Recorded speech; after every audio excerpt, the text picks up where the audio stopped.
მოგესალმებით მეგობრებო, ეხლა შემოვიდა ერთი კითხვა რა და ამ კითხვას ძალიან ბევრი მეკითხებით და ძალიან ბევრჯერ გავეცი პასუხი და კიდევ ერთხელ გავცემ პასუხს, იმიტომ რომ ძალიან აინტერესებს ხალხს როგორც ჩანს რა და აი ამ კითხვაზე მინდა გავცე პასუხი. პირველ რიგში მეკითხება დუდუ დადიანი.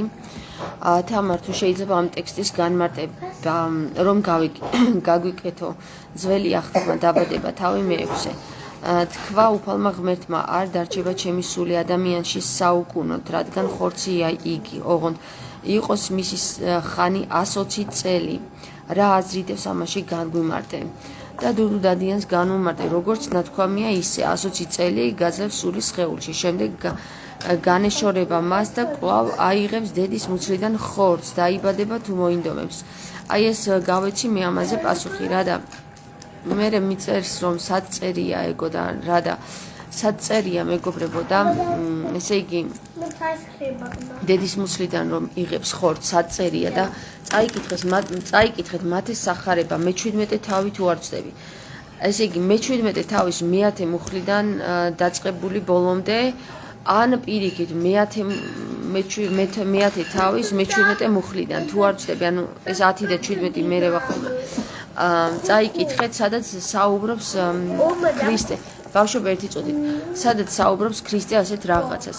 მივიდნენ მოწაფეები მასთან და ეკითხებიან უფალო რატომ წერია რომ მოვა ელია ბოლო ჟამს და იქ ადაგებსო რა და ქრისტე ეუბნება რომ მე გეტყვით თქვენო რომ ელია უკვე მოვიდაო და ისე მოექცნენ როგორც მათ სურდათო და ბოლოში წერია რომ მოწაფეები მიხვდებიან რომ ის საუბრობს იოანე ნათლისმცემელზე.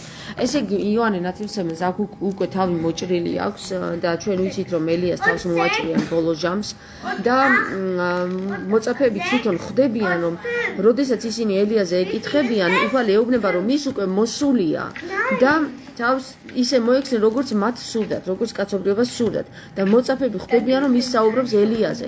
რა არის აქ გაუგებარი და რა არის აქ სხვანაირად გასაგები რომ ელია იოანე ნათლისმცემელი იყო ელიას რეინკარნაცია.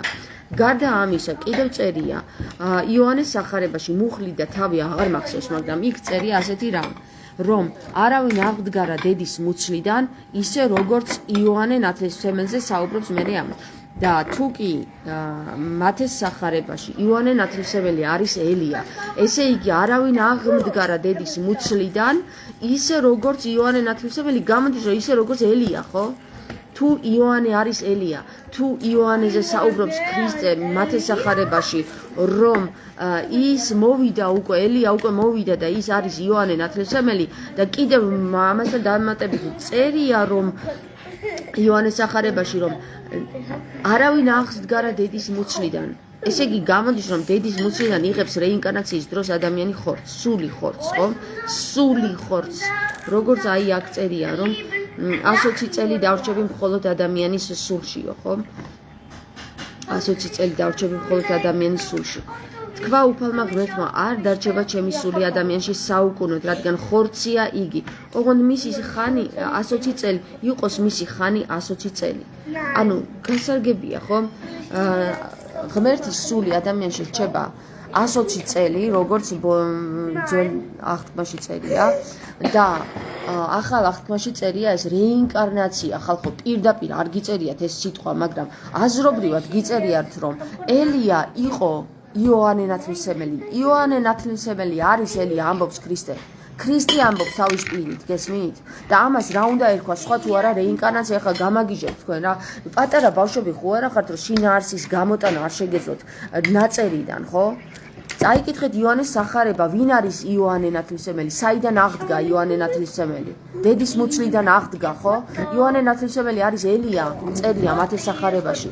და საიდან აღდგა? ძვლები შეისხა, ძვლები ამოთხარეს მიწიდან და იმას შეასხეს ხორცი? არა, მუცლიდან აღდგა იოანე ნათლისმცემელი დედის მუცლიდან.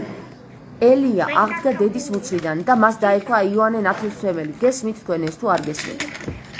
და იცით რა არის ესე ნუ მოგაქვთ თავი რომ ესე ტყემალზე იჯდეთ და არაფერი გაგიგებოდეთ ნაწერი შვილო ადამიანო რომ წაიკითხავ ხო რო წაიკითხავ, იმაში ხო ამოკითხვა ხო უნდა შეგეძლოს ინფორმაციის არა?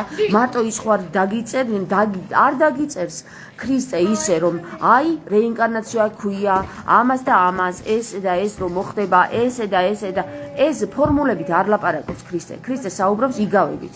და შენ უნდა შეგეძლოს ამის აზრის გამოტანის უნარი უნდა გქონდეს. თუ აზრის გამოტანის უნარი არ გაქვს, მე რაც არ უნდა გითხრა, ვიღაცა სხვა მეცნიერმა რაც არ უნდა გითხრას, ან თვითონ მამაზეციერი რო ჩამოვიდეს, ვერ გაგაგებინებს შენ, თუ არ გაქვს იმის უნარი, რომ ამოიკითხო ნაწერებში რა წერია. რას ამბობს ქრისტე და რეინკარნაცია საწერია იქ მხოლოდ ბუდისტურია რო იძახით. ბუდისტური კი არა, ხალხო, ქრისტეს მოусმინეთ მეთქი, რო გეუბნებით, მოусმინეთ ქრისტეს და თუ თქვენ არ შეგიძლიათ ნაწერების გარკვევა, ხო ეგ მაშინ მე ნუ მომკითხავთ რა, ძალიან ვთქვათ, სხვაგან წადით, სხვას შეეკითხეთ, სხვა ადამიანებს შეეკითხეთ. მე გეუბნებით იმას, რომ მოусმინეთ ქრისტეს. ქრისტეს გაგება თუ არ შეგიძლია, ვერც მე ვერ გაგაგებინებ. გესმის? ვერ გაგაგებინებ, რაც არ უნდა აგიხსნა, ფორმულები დაგიწერო, თვალწინ დაგიდო, ფორმულა არ შეგიძლია გაგება და არ შეგიძლია. იქ შენ ჩაჭედილი გაქვს თავში, ჩარჩოში ხარ ჩასული რომ ეგ მხოლოდ ბუდისტური არ არის, მხოლოდ ბუდისტური. არა, ქრისტიანულიც არის, ქრისტეს გაწვდის ამ ინფორმაციას. გესმის? და შენ თუ ამას უარყოფ, მაშინ რა ვიცი, ქრისტეს უარყოფ და თუ ქრისტეს უარყოფ, შენთან არაფერი გესაქმება რა და წადი და ისევ სხვას მიაკითხე, აი ამ მე სხვანაირად ვერ გაგაგებინებთ. რეინკარნაცია თვითონ არის სულის ხორცის კლავ შესხმა, განმეორებით შესხმა. გესმის? განმეორებით. რა ღმერთი მარტო ერთხელ ჩამოდის და შეო მორჩა გათავდა იქ და კაცობრიობა არ იარსებებდა ღმერთის სული ისევ და ისევ რო არ ჩამოდიოდეს სხეულში.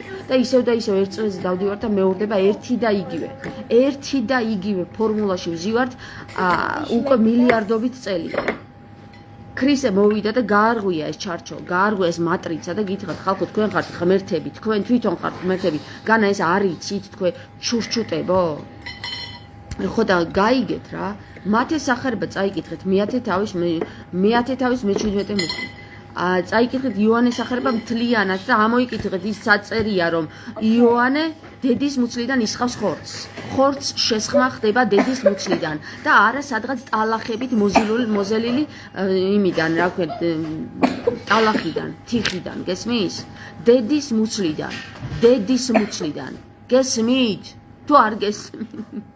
წავედი ხა.